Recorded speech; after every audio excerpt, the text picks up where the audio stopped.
যদিও জামাত না পায় তবু নামাজি জামাতের সওয়াব পাবে। যেরকম সুবহানাল্লাহ। আব্দুস সামাদ হাতে পানি দিল। এমন সময় মসজিদের পিছন থেকে কে বাসি করে দিল, আমাকে বাঁচান, আমাকে বাঁচান। আব্দুস সামাদ সঙ্গে সঙ্গে উজু বন্ধ করে দিল। রে কোনো মানুষ তো নাই, সবাই বাড়ি থেকে চলে গেল। কে রে মসজিদের পিছনে কে গো, আমাকে বাঁচান। দৌড়ি দিয়া দেখে একটা মানুষ ওই ঘোড়ার পৃষ্ঠে চড়িয়া আর একটা নিরীহ লোককে জবাই করতেছে।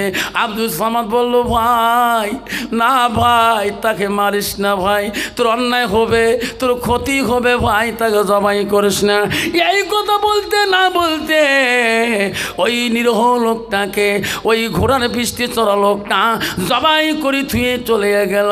আব্দুস সামাদ কান্দা শুরু করল, আল্লাহ এখানে তো আমার বাড়ি না, এই গ্রামের মানুষ সবাই মসজিদ থেকে বাড়ি মুখে গেল, এই লোকটা যে খুন হয়ে গেল এই জায়গার লোক না অন্য সমাজের লোক, আমি তো চিনি না। আব্দুস সামাদ চিক্রু দিল, সমাজের ভাইয়েরা, ভাইরে তোমার সমাজে খুন হয়ে গেল, ও ভাই মার্ডার হয়ে গেল। গ্রামের মানুষ সবাই এসে গেলেন। আসি দেখে রে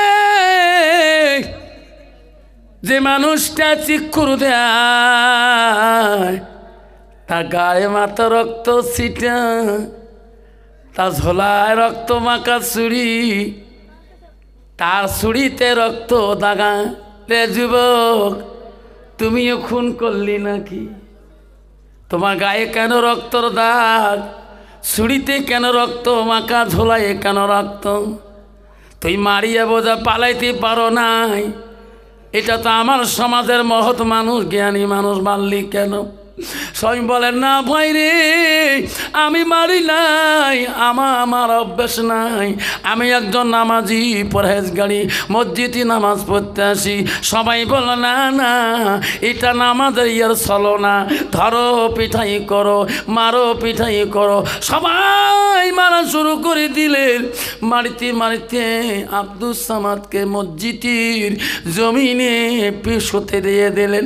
আব্দুস সামাদ বলল, ভাই রে, আমাকে নামাজটা পড়তে দাও না, আমাকে ফরজ নামাজটা পড়তে দাও। ভাই আমি কোনো খুনি না, আমি একটা মদিনার কষা। সবাই মারে শরীরে মারতে মারতে অস্তিত্ব বানিয়ে দিল।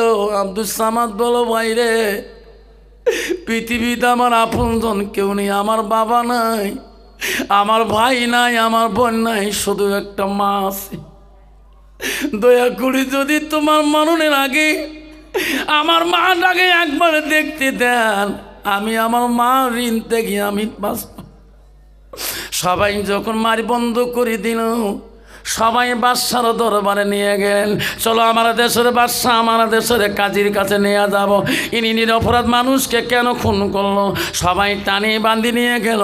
বাদশা বলল, কেন না কে মারছেন? মহারাজ, ইনি একটা খুনির আসামি, আমার গ্রামের একটা নিরীহ মানুষকে খুন করেছে, দুখণ্ড করে দিয়েছে। বাদশা বলছে, তোরা দেখছেন? কলে, হ্যাঁ, আমরা নিজে সাক্ষী, ওনার হাতে সাক্ষী, ইনার তরোয়াল সাক্ষী, ইনার ঝোলা সাক্ষী। বাদশা দেখলো হয়। বাদশা বললো, ঠিক আছে, তোরা যখন সাক্ষী, আমিও বাদশা রায় দিলাম, কতল বেল কতল, কতলের বিপরীত কতল করা হবে।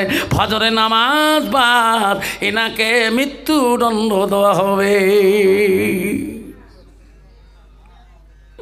সারা রাত্রি চলে গেলাম। সকালবেলা বাদশা বলল, মন্ত্রী রে, ওই যুবকের কাছে দিয়া বল, দুই রেখা নামাজ পড়তে বলো, উজু করতে বলো, কি খাবার মন চলে, কি বলবেন মন চলে, তাড়াতাড়ি বলবে, কিছুক্ষণ পরে তার মৃত্যুদণ্ড হয়ে যাবে। আল্লাহ রসুল বলছে, পৃথিবীর জমিনে 7 শ্রেণীর মানুষ আল্লাহর আরশের ছায়ার তলে থাকবে, তাতে 1 নম্বর হলো ন্যায় বিচারক বাদশাহ। নাই থাকবে, বাদশা রায় দিয়ে দিছে, ন্যায় বিচার করবে। মন্ত্রী যা বলো, রে যুবক, বাদশার আদেশ হয়ে গেল, উজু বানাও, 2 রাকাত নামাজের জীবনের নামাজটা পড়িয়া নাও। আর কি খাবা, কোনো বলার যদি ইচ্ছা আছে তারে বলো। যুবক আব্দুল সামাদ কিনি বলো, মন্ত্রী আমি কিছু খাইতে চাই না, আমি কিছু জীবনে কিছু খাবো না। হ্যাঁ মন্ত্রী, আমার বাদশার কাছে আমি একটা কথা বলবো, তারপরে মৃত্যু দেবে, আমার বাধা নাই। আমার বাদশা কি এখানে আসবে? কার নিশ্চয় আসবে।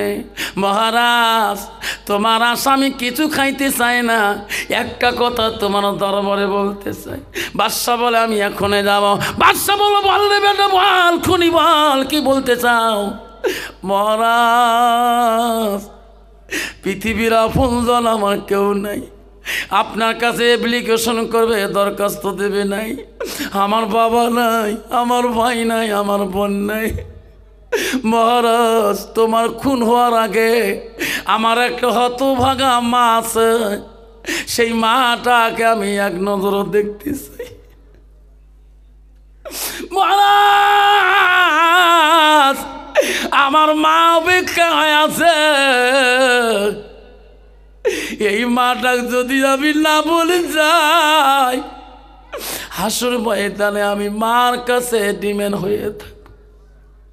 বাদশা বলল, রে তিনি ইনার আরজি অমান্য করা যাবে না, ইনি খাইতে চাই নাই, কিছুই চাই নাই।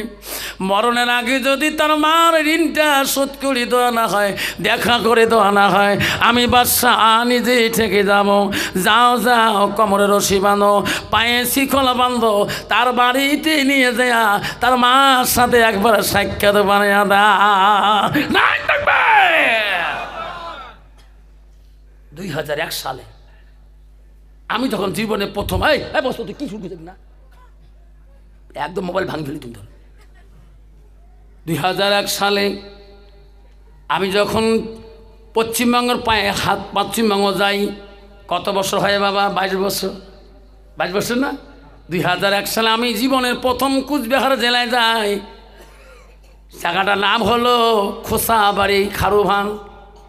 মাওলানা কাউসার আমাকে নিয়ে যায় 2001 সালে। তখন আমার মা বেশি ছিল, আমার আব্বাও বেশি ছিল। তখন মোবাইল ছিল না, টেলিফোন ছিল বাড়ি বাড়ি, ল্যান্ডফোন। আমি ওখানে ওয়াজ করার পরে মাওলানা কাউসার কা হুজুর, আমি কথা দিছি এক জায়গা মান সম্মান রক্ষা, কেন কই গিদারি, জায়গাটার নাম হলো শীতেই কাইতের বাড়িতে জৈনপুরি হুজুর আনোয়ার সিদ্দিকী আসতেছি, কমিটি আমাকে ধরছে, তোমার যেতে হবে। আমি কছি, না রে কাউসার, আমার মার কাছে ওয়াদা দিছি আমি 2 দিন পরে যাব, কিন্তু আজ 3 দিন হয়ে যায়, আজকে করলে 4 দিন হয়ে যাবে। না ভাই, আমার মান সম্মান যাবে। জৈনপুরি হুজুর কাইতের বাড়ি খানকায় শীতে বাজারে আসে, বাধ্য হয়ে গেলাম রে। হুজুর জৈনপুরি হুজুর আনোয়ার সিদ্দিকী সাহেব ভেসে আছে খানকায়। আমি হুজুরের কাছে মাথা ফুকি নিলাম, ওয়াজে গেলাম, ওয়াজ করতে কান্দি, প্রতি কথায় কান্দন আসে। আমি ওয়াজ শেষ করি হুজুরের খানকায় বললাম, হুজুর আমার মনটা কেন কান্দে? আল্লাহর ওলি ওই দিন প্রমাণ করলাম। হুজুর মাথা হাত দিয়ে বললাম, স্যার এত বড় অন্যায় করলি, তোর মার ওয়াদা দিয়েছি 2 দিনের চলে, আজ 4 দিন হয়ে যায়, 2 দিন থেকে তোর মা খানা পিনা করে না, তাড়াতাড়ি বাড়ি যারে বেটা, তোর মা না তোর জন্য পাগিলিনি হয়ে পড়িয়েছে। রাতারাতি শিলিগুড়ির গাড়ি ধরে দিল ফার্স্টে। সিদ্দিকী সাহেব বললো, তাড়াতাড়ি এনাকে পৌঁছে দাও, শীতেই মরে মাথা ভাঙায়। আমি বাড়ির দিকে আসলাম, তখন কোনো এই সুসুড়ি ছিল না, টোটো ছিল না, রিস্কে ছিল। আমি কুচবিহার আসলাম, সেই বাড়ির সামনে নামলাম, রিস্কে নিয়ে বাড়ি দিকে যাই। বেলা প্রায় 11টা 12টা বাজিয়ে যায়। বাড়ির কাছাকাছি পৌঁছে গেলাম, দেখি রে আমার মা বাড়ির বাইরে গাছের আমের গোড়ায় কাঁদতেছে। বড় ভাবি বলছে আম্মা তোমার আফসার মারা যায় নাই, ওই যে তোমার মৌলানা আফসার আসতেছে। ভাবি ইশারা করে বুঝি পাই, তবু মা মাথা তুলি দেখে নাই। রিস্কার সামনে আসলো, মাথা হেড করি মা কাঁদতেছে। দৌড়ি দিয়া আমার হাত দুইটা তুললাম, দেখি রে মা চোখের পানি দিয়ে মা বুক ভিজে গেছে। ওই দিন মা বলছে বেটা আফসার মনে রাখিস, যেদিন তুই ছেলে মেরে বাবা হবি রে ওই দিন বুঝতে পারবি রে ছেলে মেয়ের কি দরদ। আব্বা মা মরে গেল রে সোনা, কান্দি তাকে ওয়াজ করে দিয়া আমার কান্দি। বড় বেটি বল আব্বা যাবার সময় যায়, বাড়ি আসলে দাদির কবর দেখলে কান্দিস কে? আমি কি তোর মা না? আমি বলছি বেটি রে ওয়াজ করি আসলে মা না রাত্রি 12টা 1টায় গরম পানি করে দেয়। মা বলছে ওয়াজ করিস না, তুই মাস্টার মানু, তুই ওয়াজ কেন করিস? বাবা তোর গালা নষ্ট হয়ে যাবে, তোর প্রিন্সিপাল গালি দেবে। আমি বলছি মা তুই দোয়া করবি মা, আমার গালা নষ্ট হবি না। মানে আজি 33 বছর হয়ে যাও আমাদের জীবন, মা মারা যাবার 16 বছর হয়ে গেল। এত জায়গায় ওয়াজ করি রে, আমার মার মতোর মাটার পাই না। এইবার নেপাল রাজ্য গেলাম ওয়াজ করতে, 29 নভেম্বরের জীবনে নেপাল রাজ্য যাই নাই। এইবার বিহার গেলাম, কাটিহার গেলাম, পুনিয়া জেলা গেলাম, অন্য রাজ্যে গেলাম, কিন্তু আমার মার মতন মাটাকে কোনো গ্রামে দেখলাম না। যুবক বলল মহারাজ আমি আপনার কাছে কিছু খাইতে চাই না গো, আমার মাটাকে একবার দেখতে দিবেন। বাদশা আদেশ করছে যাও ওনাকে নিয়ে যাও, হাতে কোমরে রশি লাগান, শিকল লাগান, আসামি যাতে পালায় না। ইনি খুনির আসামি, আমি বাদশা হলাম না, এ বিচারক বাদশা। বাড়ি দিকে নিয়ে গেল, ঘরে দরজায় দেয়া আব্দুল সামাদ মাকে ডাকায়, মা দরজা খুলে দিবিনি? কেমন দোয়া করো মা, বিনা অপরাধে খুনির আসামি হয়ে গেলাম। মা বলে রে, মা ফজরের নামাজ পড়ি দোয়া করছিল। মা বলে আমার আব্দুল সামাদ তো মদিনায় গিয়েছে, আজকে তো 28 তারিখ না। মাস ডাক শুনতে শুনতে মা দরজা খুলে দিয়ে দেখে এত সকালে আমাকে কে রে মা করি ডাক। মা নামটি অতি মধুর ভুলিও না রে ভাই, মায়ের মতো আপনজন পৃথিবীতে নাই। মা নামটি অতি মধুর ভুলিও না রে ভাই, মায়ের মতো আপনজন পৃথিবীতে নাই। মা দরজা খুলল, দরজা খুলি চিনল, কে রে বেটা তুই না বলো না, তো হাতে কেন নসি, কোমরে কেন শিকল লাগা, পায়ে কেন শিকল লাগা? বেটা তুমি না আমার হক আদায় করবি, মদিনায় গেছো এলেম প্রচার করিতে, তোর মাথা কেন ফাটা, মাথা দিয়ে কেন রক্ত পড়ছে? ছেলে বলছে মা তুমি কেমন দোয়া করো মা, বিনা অপরাধে মা আমি খুনির আসামি হয়েছি দেশের বাদশার দরবারে। মারে মা তোমার বুকের দুধ খেয়েছে মা, হক আদায় করতে পারি নাই মা, আমাকে ক্ষমা করে দাও, আমি এখনই খুন হয়ে যাব মা, শুধু তোর চেহারাটা দেখার জন্যে মা বাদশার কাছে অল্প কয় মিনিট সময় নিয়েছে। মার পা দুটো ধরি কান্দে রে, ও সোনা মা তুমি চলে গেলে পৃথিবীদার আমার কেউ থাকবে না, অন্ধকার হয়ে। এই বয়সে যার মা বেশি আছি রে সোনা, ছেলের বয়স যদি 80 হয়, মার বয়স যদি 100 হয়, মা ছেলে একটাই গল্প করলে মার যে কত শান্তি,